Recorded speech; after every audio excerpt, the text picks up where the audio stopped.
بسم الله الرحمن الرحيم. الحمد لله رب العالمين، والصلاة والسلام على رسوله الأمين محمد وآله وصحبه أجمعين، أما بعد.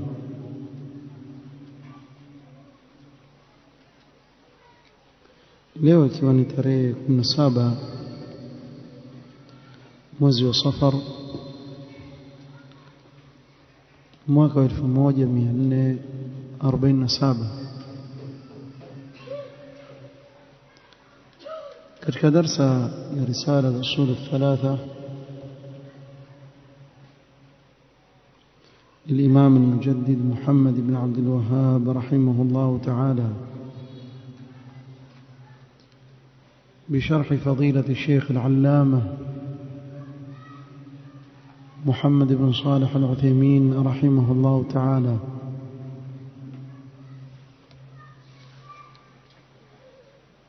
تندرينا المرتبة الثانية الإيمان، نتلفكية قول المصنف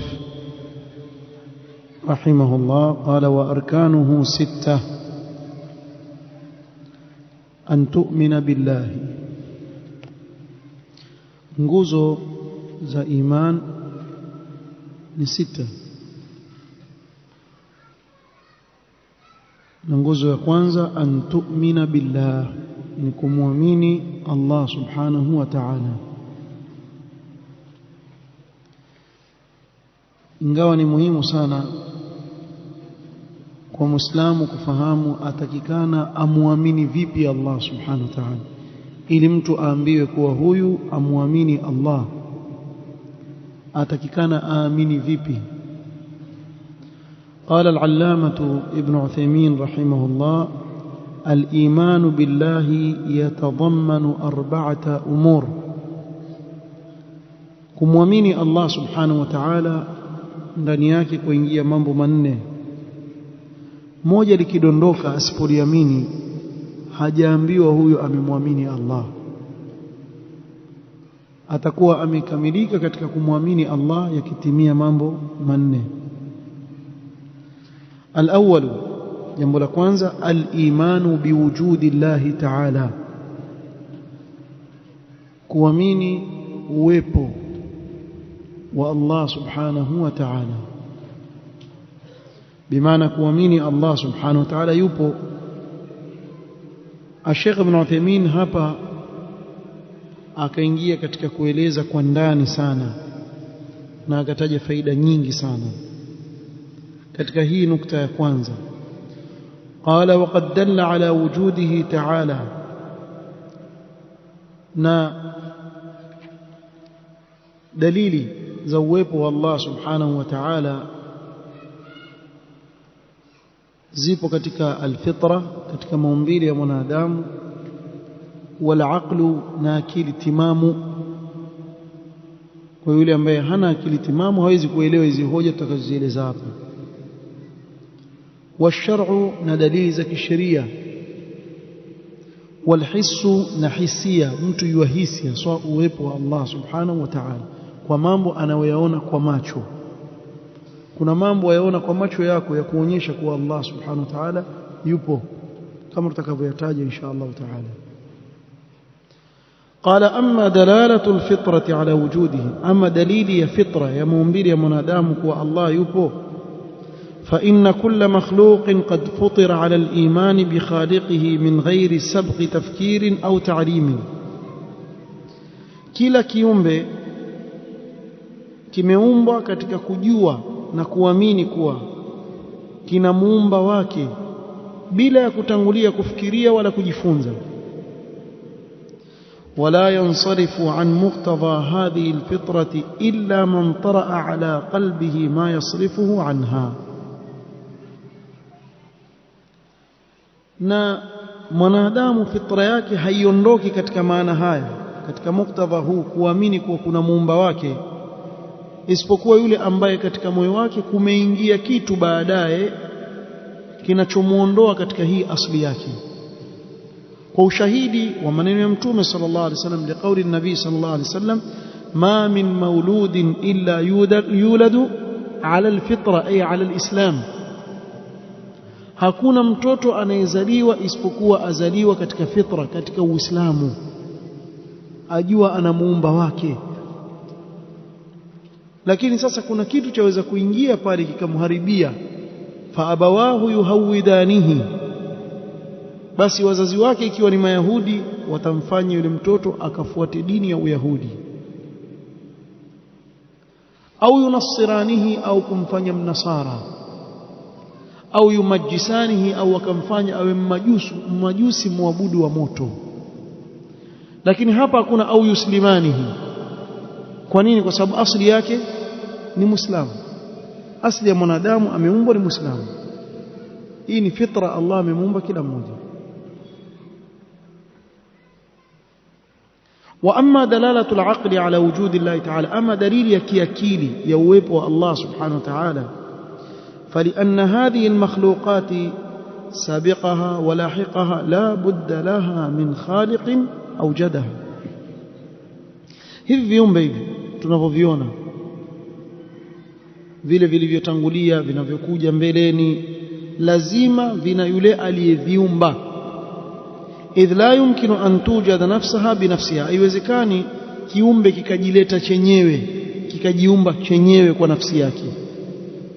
wala yumkinu an tujada sudfatan, wala haiwezekani kupatikana kile kiumbe sudfa, yani kimekuja tu ovyo ovyo kisha kikawa na akili, kikawa na macho na masikio, chasikia, chaona. Kiumbe hicho kinajua kuwa hii mpilao unafaa kula, na haya matope sifai kula, na hii ni biriani nafaa kula, na ile nini subili, ile ni dawa. Hiki kiumbe kinaumbwa na fikra zote hizo na akili zote hizo, kinkuja tu kikawa kina kila kitu.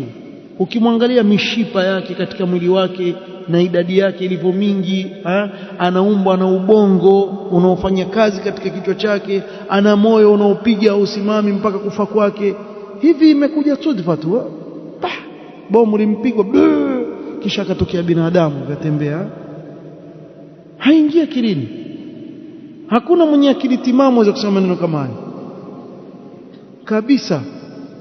Wallahi, mtu aweza kushika kidude simu tu akaiangalia ile simu ilivyotengenezwa na nini, akasema watu bwana waliotengeneza simu bwana wana elimu kweli kweli, watu waliosoma wamekaa chini wakatengeneza kidude. Lakini hajioni kuwa yule aliyetengeza kile kidude binadamu. Huyo binadamu aliyepewa akili hiyo, nani aliyempa akili hiyo? Hakuna Mungu. Akili yako nzima. Simu wewe ukiambiwa sasa hivi hii imejileta yenyewe, kidude kidogo tu, utamwambia yule mtu, wewe una wazimu wewe, wacha ujinga wako. Watu wamesoma wakasoma mpaka wakafikia kuvumbua kitu hiki, wewe hata kusema kimekuja chenyewe. Sasa mimi waniita mjinga kwa kusema kuwa simu imekuja yenyewe, lakini wewe mwerevu kusema mbingu zikuja zenyewe. Usiona mbingu vile mkubwa, wewe una kijisimu. Yani wewe ndio mwenye akili. Bahari imekuja yenyewe na samaki wake walioko ndani na kila aina ya wanyama walioko ndani ya bahari, na mito pia imekuja yenyewe, na majabali imekuja yenyewe. Wewe ujioni kama wazidi kuwazuka ukijibu hivyo. Kila ukijibu hivyo wazidi kuonyesha ule ujinga wako ni mkubwa zaidi. Kwa ndio maana kusema wenye akili hawezi kusema maneno kama hayo. Mwenye akili atasema kuwa hivi viumbe hivi vyote ni dalili ya kuonyesha kuna muumba aliyeviumba, naye ni Allah subhanahu wa ta'ala. idh la yumkinu an tujida nafsaha binafsiha, hakuna kiumbe chaweza kujileta nafsi yake. wala yumkinu an tujada sudfatan, kama tulivyoeleza, la yumkinu an tujida idh la yumkinu an tujida nafsaha binafsiha wala yumkinu an tujada sudfatan. لا يمكن أن توجد نفسها بنفسها لأن الشيء لا يخلق نفسه. hawezi kiumbe kujifanya awepo baada ya kuwa hayupo, kwa sababu kiumbe hakiwezi kujiumba chenyewe, wala hakuna kitu kinachojiumba. لأن قبل وجوده معدوم فكيف يكون خالقا. kwa sababu kabla ya kuwepo kilikuwa hakipo. Vipi kitakuwa kimejiumba? Wala yumkinu an tujada sudfatan, wala haiwezekani kitu kikapatikana sudfa tu hivi hivi. Lianna kulla hadithin la budda lahu min muhdithin, kwa sababu kila tukio linalotokea kuna yule aliyefanya lile tukio. ولأن وجودها على هذا النظام البديع والتناسق المتآلف والارتباط الملتحم بين الأسباب ومسبباتها أو مسبباتها وبين الكائنات بعضها مع بعض يمنع منعا باتا أن يكون وجودها صدفة. ukiangalia hii nidhamu ya ajabu katika huu ulimwengu, usiku unavopita na mchana, jua linavotoka, mwezi, nyota na vitu mbalimbali katika ulimwengu, vyote hivyo mwaviona. Nani aliyevipanga vikawa vipita namna hii? Kwa nini sasa hivi tukiwa tuzungumza ghafla kugeuka usiku sasa? Usiku waje kwa wakati wake, na jua lapita njia yake na mwezi njia yake. La shamsu yanbaghi laha an tudrika alqamar wala al-laylu sabiqu an-nahar. Kwa hakuna kitu kinachopisha kingine. Usiku wakati wake, mchana wakati wake, jua lapita njia yake, mwezi wapita njia yake, nyota ziko mahala pake. Kila kitu kimepangika vizuri sana, kwa mpangilio wa ajabu sana, na mafungamano yale yaliyoko baina ya hivi vitu, ukaona namna vitu vilivyopangika na sababu zikafungamana na natija zake, zikawekwa sababu na natija zake. Mawingu yakaja ikanyesha mvua, kutokea hiki katokea kile. Yani ukiangalia kuna mafungamano, na viumbe hivi vilivyoumbwa baadhi yake kwa vingine, subhanallah. Yani kwa mfano katika ecosystem, waita ecosystem, kuna mnyama fulani akiondolewa, basi pale mahali ule uharibifu utapatikana wa ajabu. Kuna jimbo la Marekani kule Amerika, kulikuwa na mwitu, walikuwa wako wale waita dia, wale kama swara, wale wenye mapembe marefu, pembe zao ziko kama vitagawa. Walikuwa wakiliwa sana na mbwa mwitu. Kuna documentary wametengeneza dakika 10 tu, 15. Sasa wale watu wakasema, kwa vile wewe angalia, utawaachaje mbwa mwitu kazi yao kula wale wanyama bwana? Wale wanyama watakana wapewe uhuru wao pia, na wao wawe wingi. Basi wakawawinda wale mbwa mwitu, wakawaondoa, wakabakisha wale swara. Wale swara wakaanza kuwa wengi sasa, wazaana. Hakuna anayewala, wazaana. Si wajuaji nyinyi binadamu? Wakazaana. Sasa zile nyasi zile wanazokula, wakala mpaka wakashuka kwenye mito, wakawa wala zile nyasi. Ile mito ikakosa mkondo, sababu si mito yapita kwa njia yake. Kwa kule kuliwa ile miti mpaka ikaisha, ile mito ikabidi ikose mkondo, haielekei tena moja kwa moja, ikawa yatawanyika mpaka mito ikakauka. Miti ikaanza kukauka, hakueleweki. Eti wanasayansi wakasema turegeshe wale mbwa mwitu. Wakachukuliwa mbwa mwitu kama 10 hivi kutoka sehemu nyingine, wakaletwa wakawekwa pale. Mwanzo, jambo la kwanza, ikawa wale swara waogopa kushuka kwenye mto kwa sababu wataliwa na mbwa mwitu. Nyasi zikaanza kumea. Mvua ziliponyesha, ule mto ukarudi, ukaanza kufuata mkondo. Kila kitu kikarudi mahala pake baada ya muda mfupi sana, na wale wanyama wakakontroliwa idadi yake na wale mbwa mwitu.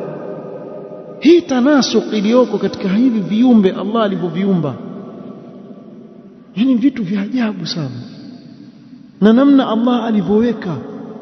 Hakuna kiumbe kimeumbwa kwa upuzi. Kila moja kina kazi yake.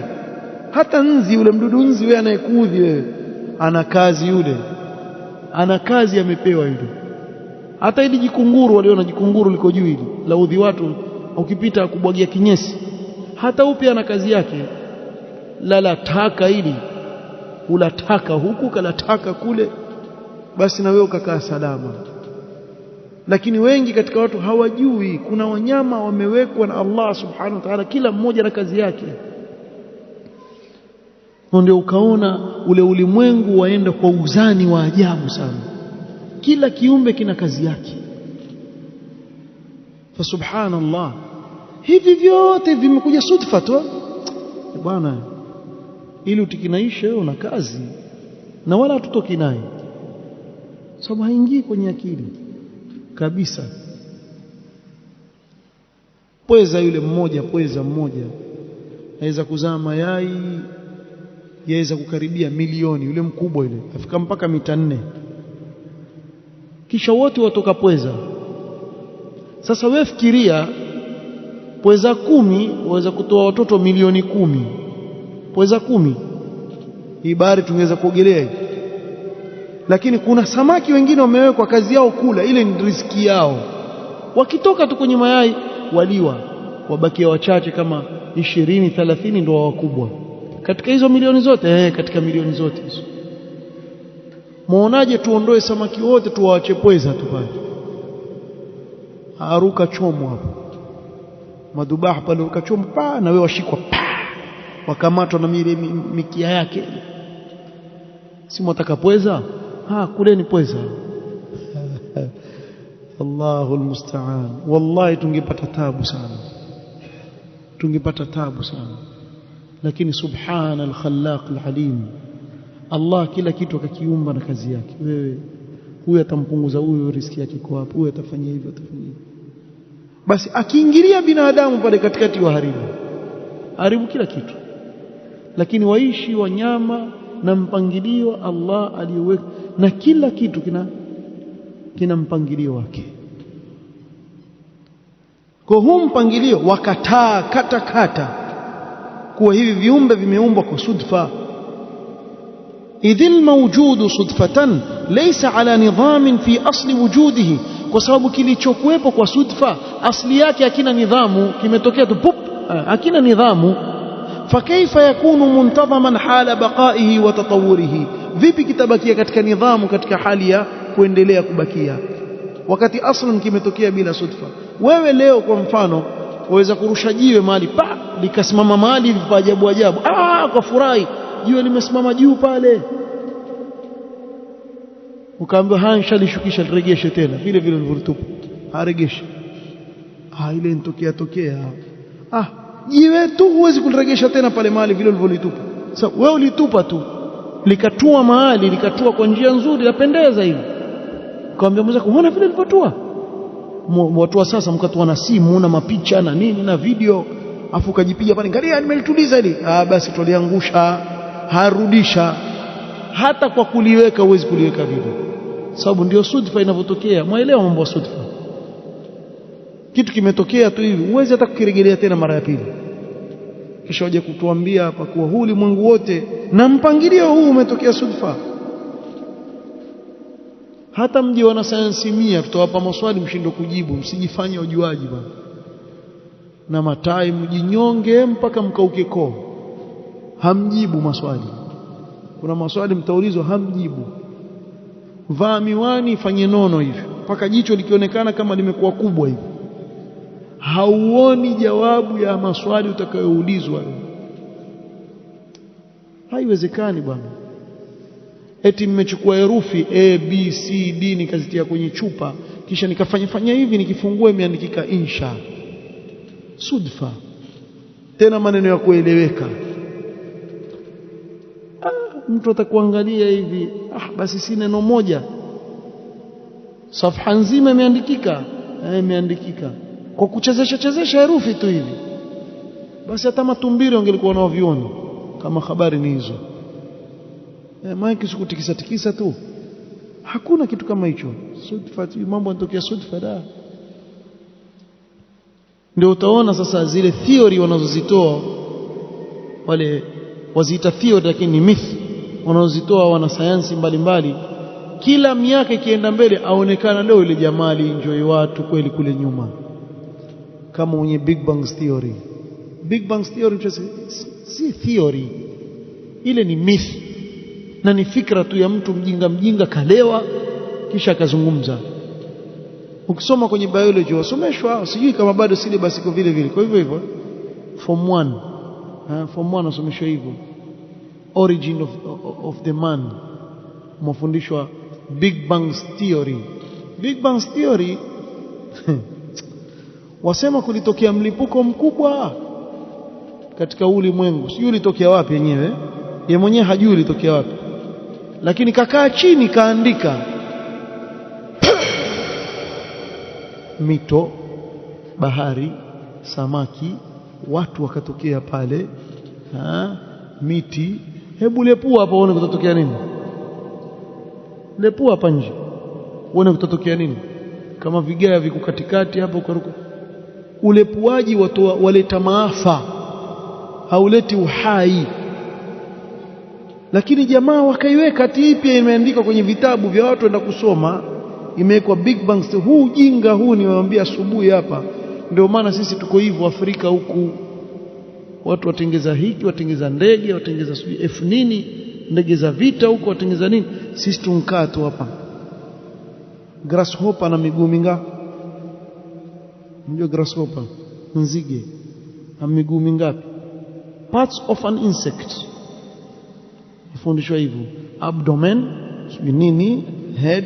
Basi wewe ukitia hilo tu. قال رحمه الله تعالى: وإذا لم يمكن أن توجد هذه المخلوقات نفسها بنفسها, ikiwa hivi viumbe vyote haviwezi kujileta vyenyewe vikajifanya viwepo baada ya kuwa havikuwepo, wala an tujada sudfatan, tushamaliza, hakuna hoja pia, hakuna kiumbe kilichopatikana sudfa. Taayana, imebakia lazima iwe vipi? An yakuna laha mujidun, awe yupo yule aliyevifanya viwepo. Wa huwa Allahu rabbul alamin, na ni Allah mulamlezi wa walimwengu wote. Kwa ukimsikia mtu akwambia nature is magnificent, nature ndio Allah huyo, hutaki tuwe kukubali, wewe sema nature nyingi. Hiyo nature unaoita ndio sisi tukwambia aliyeumba ni Allah subhanahu wa ta'ala. Sasa wote wana mother nature, father nature, yote ni uongo huo. Ni Allah ndiye aliyeumba vyote hivi, lakini wao utaona waite kwa jina hilo, at-tabi'a. وقد ذكر الله تعالى هذا الدليل العقلي والبرهان القطعي في سورة الطور. na Allah subhanahu wa ta'ala dalili hii ya kiakili ameitaja katika sura at-Tur aliposema, haithu qala am khuliqu min ghairi shay'in am humul khaliqun, au wao wameumbwa pasipo kutokana na kitu chochote, au ni wao ndio waumbaji. Yani annahum lam yukhlaqu min ghairi khaliqin, hawa hawakuumbwa bila ya muumba. Haiwezekani kuwa wamejiumba wenyewe, au hakuna aliyeumba, wamekuja tu hivi. Wala humul ladhina khalaqu anfusahum, wala wao wenyewe hawakujiumba. Fata'ayyana an yakuna khaliquhum huwa Allah subhanahu wa ta'ala. Kwa hiyo ikabakia lazima awe muumba wao ni Allah tabaraka wa ta'ala. Na nyinyi mshamuona mtu mwingine amedai ameumba pasi na Allah? Kuna yeyote katika ulimwengu huu aliyesema mimi ndio niliyewaumba bali na Allah subhanahu wa ta'ala? Atoke mtu aseme hivyo. Hakuna. Anayesema kuwa ametuumba ni mmoja peke yake, naye ni Allah subhanahu wa ta'ala. Ameteremsha katika kitabu chake akatuambia kwa mimi ndio niliyewaumba, hatoke mwingine aseme. Sasa hivi kama kweli, kama kuna mwingine atoke, mimi ndio niliyeumba, utapigwa viatu vya sura wewe. Kweli binadamu watakasirika, maana utaambiwa na babako na mamako nani aliyemuumba kabla wewe hujazaliwa. Haiwezekani.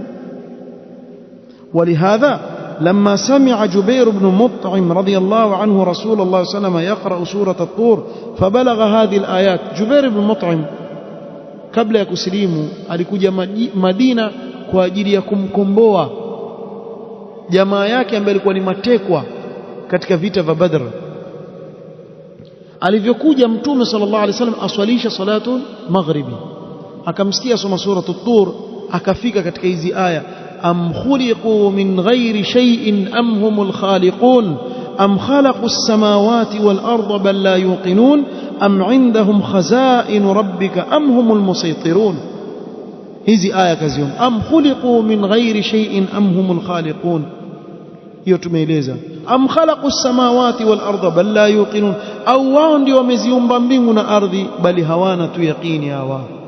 Am indahum khazain rabbika am humul musaytirun, au wanazo khazina za Mola wako, au wao ndio wenye madaraka katika ulimwengu, wao ndio wenye madaraka kutoa khazina za Mola wako. Wa kana Jubair yawmaidhin mushrikan, na wakati huo Jubair alikuwa bado si Muislamu, ni mshirikina. Qala, asema sababu alikuwa ni arabiyun quh, Mwarabu. Wacha Waarabu mpaka leo wasomeshwe nahwu, wasomeshwe balagha, wasomeshwe sarf ndio aelewe hicho Kiarabu. Maana Waarabu wa siku hizo wamekaa tu kama watu kawaida tu. Siwaambii Waarabu waliokuwa hapa kwetu hapa, hamna Waarabu hapa, sura tu wa Mwarabu, zungumza naye Kiarabu uteki. Unajua babu zetu mkaa babu zetu hamna kitu, kapoteza network kabisa, hana kitu chochote. Na akizungumza ikiwa yuko nyuma ya ukuta kule, waweza kusema huyu si jamaa tu hapa tu. Basi akija jambo huo ndo mzungumzaji, mbona wewe sura yako iko hivi na wazungumza hivi? Kwa sababu kule kwao iko hivi, wao hazungumzi hivyo, ndio maana kawa hivi. Basi ndio ikaenda ile lugha. Mimi nazungumzia Waarabu wa nchi za Kiarabu, na kile Kiarabu wengi wao wanachokizungumza bado hawajui Kiarabu mpaka wasome. Makureisha wakuwa hivyo bwana. Makureisha walikuwa ni Waarabu aqhah, Waarabu wa kikweli. Akizungumza Mkureish azungumza ile lugha inayozungumzwa kwenye Qur'an, aelewa ile lugha ya Qur'an. Ama sasa hivi mpaka usome, kuna maneno katika Qur'an waweza kumuuliza Mwarabu akwambia sijui maana yake nini, lakini Mkureish akisikiliza hivi ile raha anayoisikia. Hebu sikiliza huyu asemaje Jubair radhiyallahu anhu warda, msikiza asemaje.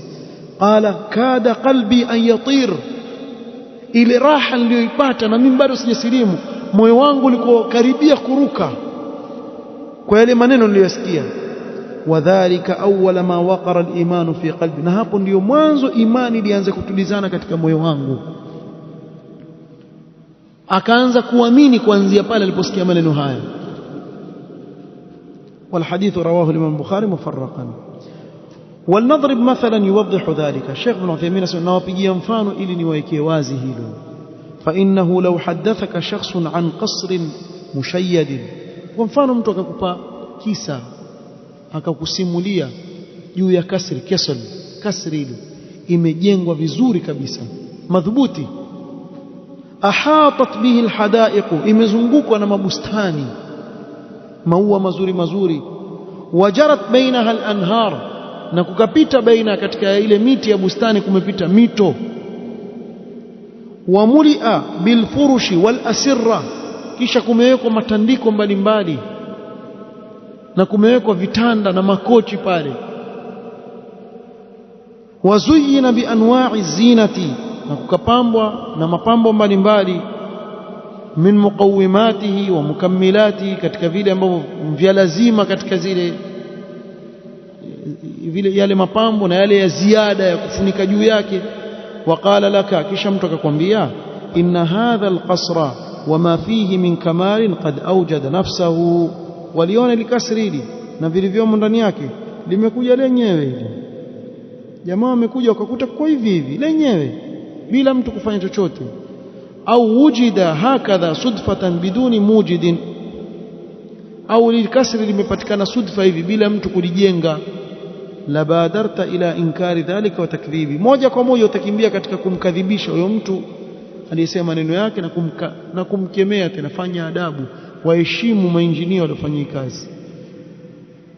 Waadatta hadithahu safahan min alqawl, kisha ile maneno yake na hadithi zake zilizokutolea utaona ni usafihi, ni maneno ya kipumbavu. Afayajuzu ba'da dhalika an yakuna hadha alkawn alwasi' bi ardihi wa sama'ihi wa aflakihi wa ahwalihi wa nidhamihi albadi' albahir qad awjada nafsahu au wujida sudfatan biduni mujid. Sasa ikiwa hiyo haiwezekani, je, itawezekana huu ulimwengu uliompana kwa ardhi yake na mbingu zake na sayari na ahwali zake na nidhamu ya ajabu yenye kushangaza iliyo katika ulimwengu kuwa imekuja tu binafsi yake ule ulimwengu umejiumba, au imekuja sudfa bila ya mtu kuumba? Si ni aula zaidi kufanya inkar na kukataa kuliko kijijumba tu. Wa amma dalalatu ash-shar'i, ama dalili za kisheria la wujudi Allah ta'ala, wa Allah yupo, فلأن الكتب السماوية كلها تنطق بذلك, vitabu vilivyoteremshwa kutoka mbinguni vyote vyazungumzia hilo. وما جاءت به من الأحكام المتضمنة لمصالح الخلق دليل على أنها من رب حكيم عليم بمصالح خلقه. na zile hukumu zilizokuja katika hivi vitabu ambazo ndani yake kuna maslaha ya viumbe ni dalili ya kuwa aliyeteremsha hukumu hizi ni Mola mlezi mwenye hikma na mwenye elimu anayejua na kutambua maslahi ya viumbe wake. وما جاءت به من الأخبار الكونية التي شهد الواقع بصدقها دليل على أنها من رب قادر على إيجاد ما أخبر به. na vile vilivyokuja ndani ya hivi vitabu katika habari za huu ulimwengu, watu wakashuhudia katika waqi' ukweli wa yale mambo mangapi wanasayansi wayavumbua, baadhi yake yametajwa katika kitabu cha Allah, yapo. na hii ni dalili ya wazi kuwa maneno haya yatoka kwa Mola mlezi aliye na uwezo wa kuvifanya hivyo vitu viwepo na akatupa habari kuhusu hivyo vitu. Wewe angalia umbile la mwanadamu lilivyozungumzwa katika Qur'an wakati huo wa Mtume sallallahu alaihi wasallam, kuwa mwanadamu aumbwa kuanzia tone la manii, tone la damu, pande la nyama, na namna fakasawna al'idhama thumma ansha'nahu khalqa fatabarakallahu ahsanul khaliq. namna Allah alivyoeleza, alisomea wapi mambo ya Mtume sallallahu alaihi wasallam? na wakati ule hakuna mashini, hakuna chochote. Ilikuwaje alijua habari zote hizo? Ndio hapo sasa ikija katika waqi' kwa ni hivyo hivyo vilivyozungumzwa, maana yake ni kuwa haya maneno toka kwa Allah subhanahu muumba wa ulimwengu wote. hizi ni dalili za kisheria. wa amma adillatul hissi ala wujudi Allah famin wajhaini, hiyo insha Allah taala kuja kueleza katika kikao kitakachokuja. dalili ya hisia kuwa Allah subhanahu wa ta'ala yupo, aseme yuko katika wajhi mbili ambazo insha Allah tutasoma katika kikao kitakachokuja. subhanakallahumma wa bihamdik ashhadu an la ilaha illa anta astaghfiruka wa atubu ilaik. barakallahu fik.